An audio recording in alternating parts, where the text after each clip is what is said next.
दोस्तों हमारी आज की इस वीडियो का टॉपिक रहेगा द पोस्ट मास्टर।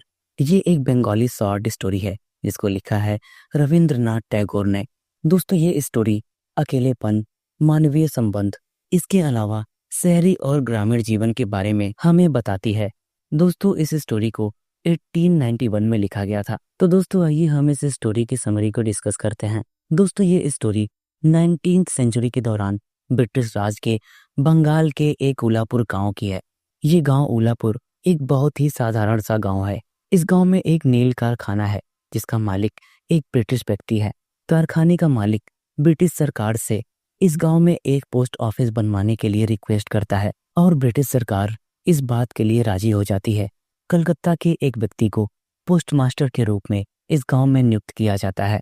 हालांकि इस गांव में जो पोस्ट ऑफिस बनाया जाता है वो कोई बिल्डिंग नहीं होती बल्कि एक साधारण सी झोपड़ी होती है और ये पोस्ट मास्टर उसी साधारण सी झोपड़ी में काम करता है एक पोस्ट मास्टर के रूप में।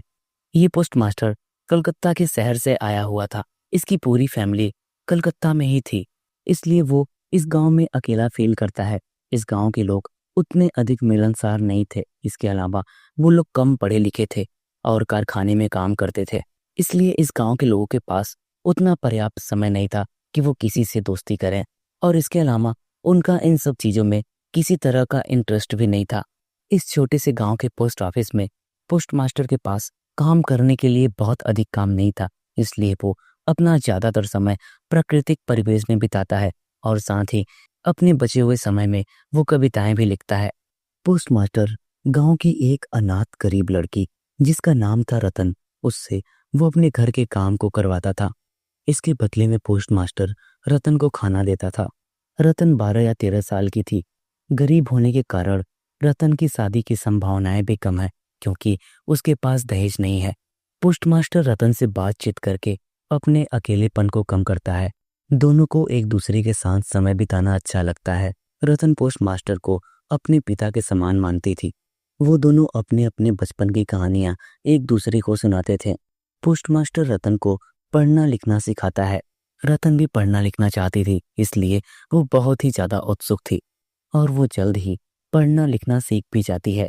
गांव में लगातार बारिश होने की वजह से पोस्ट मास्टर बीमार पड़ जाता है। रतन उसकी अच्छी देखभाल करती है, जिसके बाद पोस्ट मास्टर ठीक भी हो जाता है।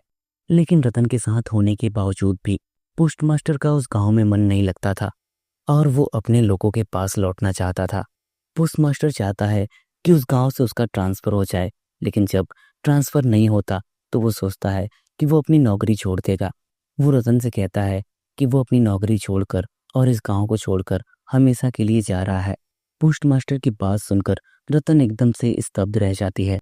रतन पोस्ट मास्टर से कहती है कि वो रतन को अपने साथ उसके घर ले जाए। इस पर पोस्ट मास्टर रतन से कहता है कि मैं तुम्हें अपने साथ अपने घर नहीं ले जा सकता। वो रतन को आश्वासन देता है कि मेरी जगह पर जो व्यक्ति काम करने आएगा वो तुम्हारी देखभाल बिल्कुल मेरे ही जैसे करेगा। लेकिन पोस्ट मास्टर की बातों से रतन को कोई भी तसल्ली नहीं मिलती। वो पोस्ट मास्टर से कहती है कि मैं आपके बिना इस गांव में नहीं रहना चाहती। पोस्ट मास्टर रतन को कुछ पैसे देने की कोशिश करता है, लेकिन वो उन पैसों को लेने से इनकार कर देती है और वहां से भाग जाती है।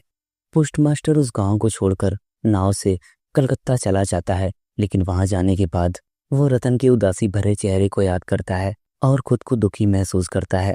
पोस्ट मास्टर को एहसास होता है कि वो रतन के पास वापस नहीं जा सकता। वो सोचता है कि हर किसी के जीवन में बहुत सारे दुख हैं और उसके खुद के भी जीवन में इसी तरह के बहुत सारे दुख हैं। और एक दुख ये भी है कि वो रतन को उस गांव में छोड़कर कलकत्ता वापस चला आया है।